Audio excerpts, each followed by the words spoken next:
Kamusta, Cancerians? Welcome to Like a Tarot. Gamit itong rune, alamin natin kung ano ang maya advice or ipapakita sa iyo. Itong weird or blank na rune ay pabor at saka fair na sitwasyon. Ang Diyos or ang kapalaran ang magtatakda. Yung mga mabuti at maganda mong pinagsumikapan ay may magandang resulta. Ito naman ay tiwas. May mga sitwasyon sa buhay mo na isasakripisyo mo pero may greater achievement ang kapalit nito. At saka magkaroon man ng challenges ay ready ka na ipaglaban kung anong goal ang gusto mong makamit sa sitwasyon.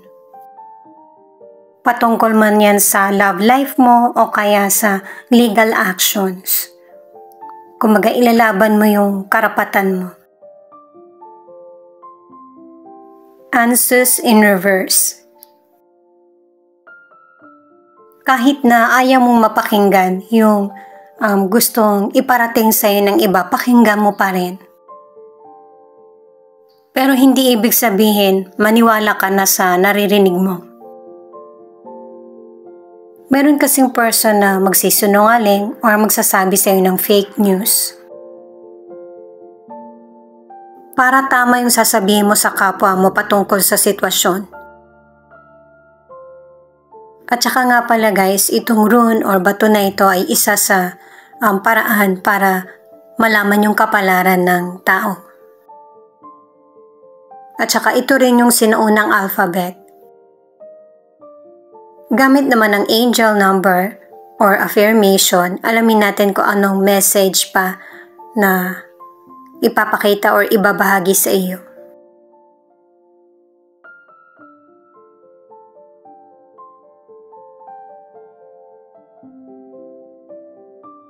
"507. Your thoughts will become reality without a moment's hesitation."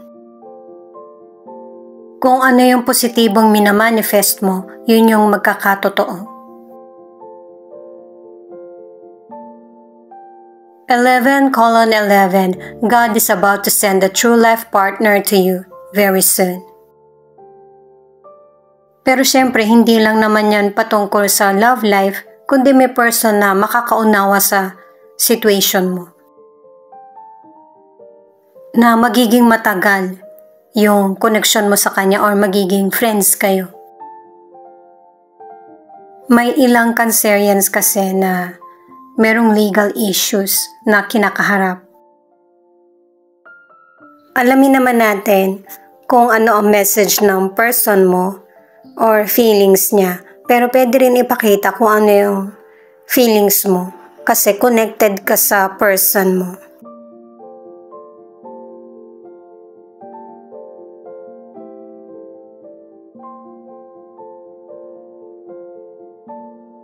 Itong card na ito ang nagsasabi na open na yung person mo para sa pakikipag-usap. Para sa mga issues na dapat nang harapin at tapusin.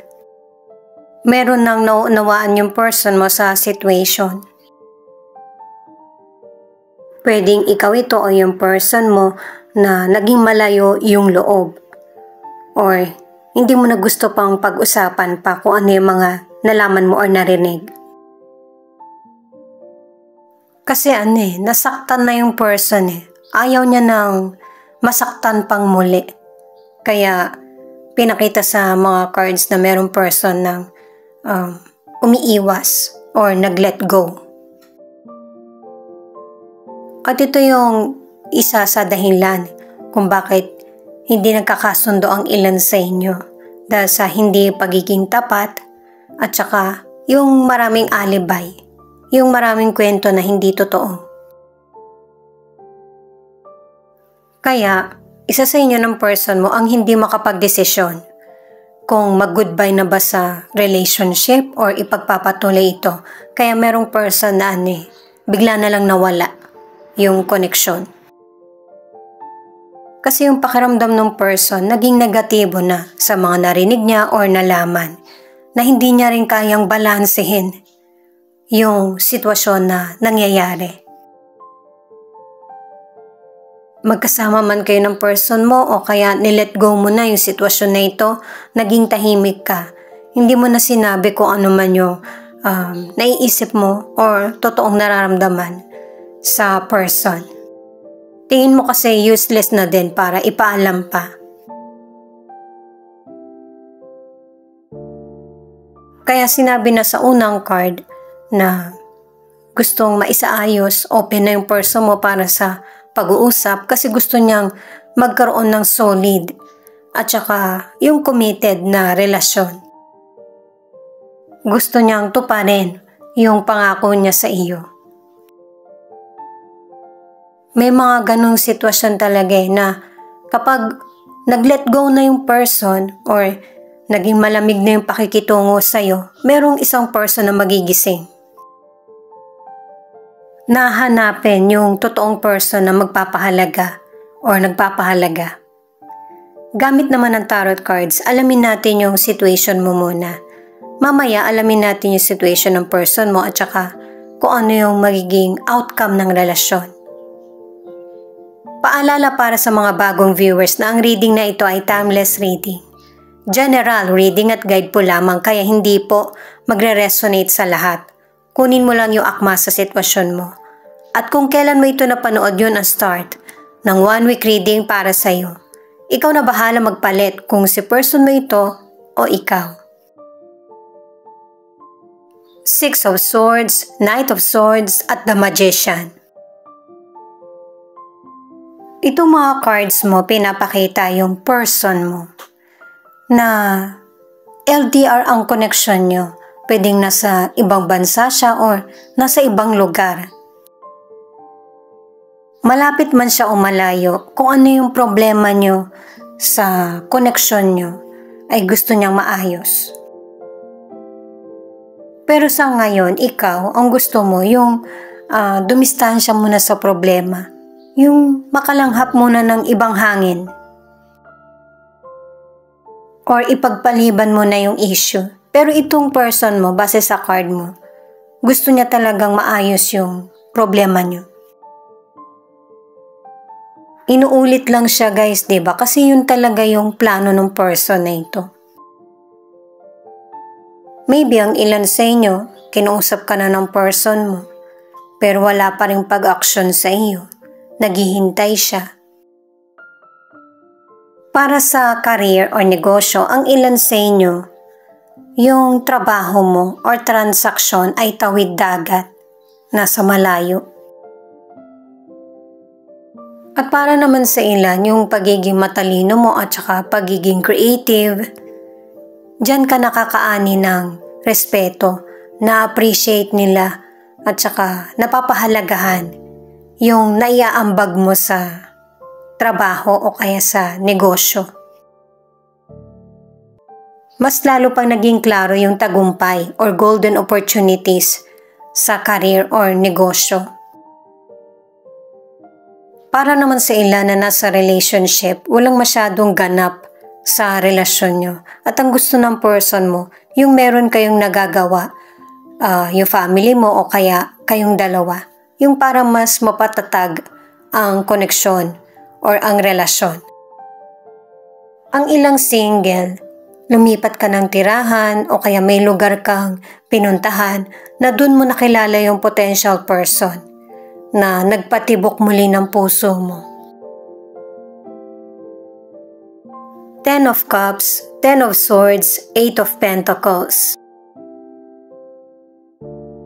Itong cards ng person mo ay pinapakita na happy siya sa relasyon nyo or sa family na meron kayo. Pero may ilang person na ang pakiramdam ng person mo, ito na yung katapusan ng relasyon nyo dahil sa maling desisyon o kaya dahil sa health issues. Kahit anuman ang maging resulta ng mga mangyayaring sitwasyon sa buhay niya, mas pinagsusumikapan niya na lang kung ano pa yung pwede niyang maiambag sa relasyon niyo o sa buhay niyo. Hinaharap na lang ng person mo kung ano yung mga dumarating sa kanya na positibo at saka nagpapakasipag siya. Para sa financial, nakadalawang cards ka na pabor yung pagdating ng financial sa iyo. At kung naloko ka man sa financial, sa investment, or may umutang sa iyo, nakalimutan na, meron pa ring magandang paraan na para maibalik mo yung estado mo sa financial. At yung darating na financial reward, yun ay dahil sa pag-focus mo sa mga goals mo at saka pagsusumikap. Pero maging maingat na sa paggastos ng financial.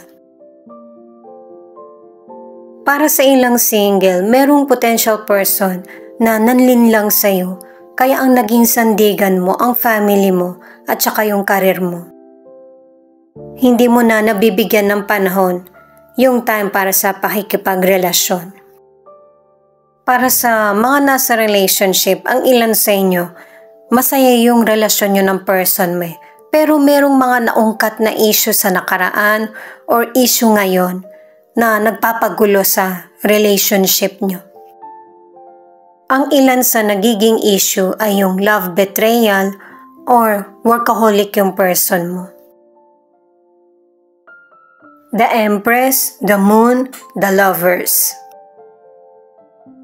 Ang outcome sa relationship nyo, mas mananaig yung emosyon mo para sa mga taong nakapaligid sa iyo.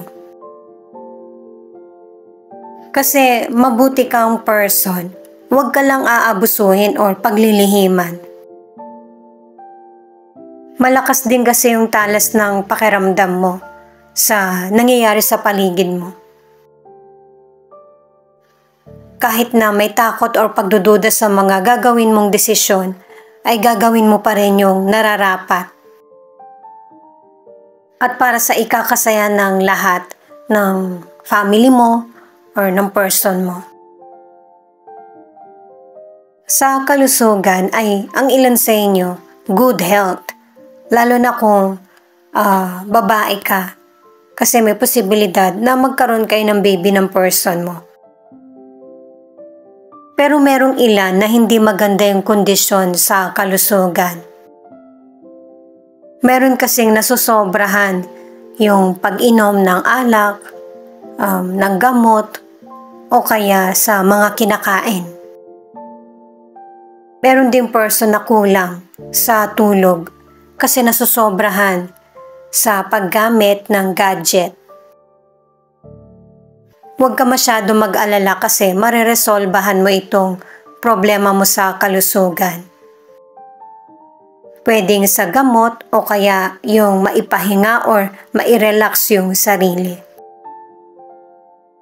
Kasi sa ilan, mild lang yung health problem. Para sa mga single or nasa relationship, ano man ang gender ng person mo, magaling siyang mag-aruga ng pamilya or ng relasyon. Sa pagluluto, gawaing bahay, ay mabilis niya itong matutunan. Ito yung final card mo na Seven of Pentacles. Itong card na ito ang nagsasabi na kailangan gamitin mo yung talas ng pakiramdam mo sa anumang sitwasyon. Kung tingin mo hindi ito yung gusto mong gawin, huwag mo siyang gawin. Na ang ibig sabihin, hindi ito yung tamang panahon para mag-risk. Suriing maigi kung ano yung sitwasyon at saka kung ano yung nagpo-progress. Meron kang malaking desisyon na gagawin na ikakabuti ng buhay mo soon. Sa mga naghahanap ng karelasyon, darating yung potential person na passionate at romantic. Sa mga nasa relationship naman, mag-uusap kayong muli ng person mo at aayusin ang relasyon. Mas lalo nang magiging masaya ang relasyon niyo ng person mo dahil sa alam niyo na kung ano yung kailangan sa relasyon. Pagkatapos ng mga napagdaanan. Aries, Cancer, Sagittarius, Pisces, Libra, Scorpio, Capricorn. Ito yung ilan sa 12 zodiac sign na nangunguna sa reading na ito.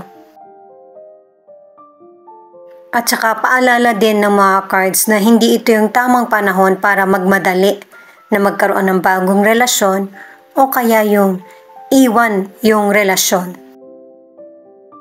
Importante na mapapakinggan mo rin yung panig ng person mo.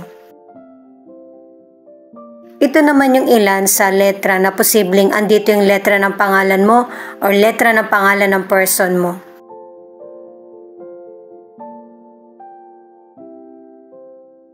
E, N, C, K, L, V, Z, A, F, O, U.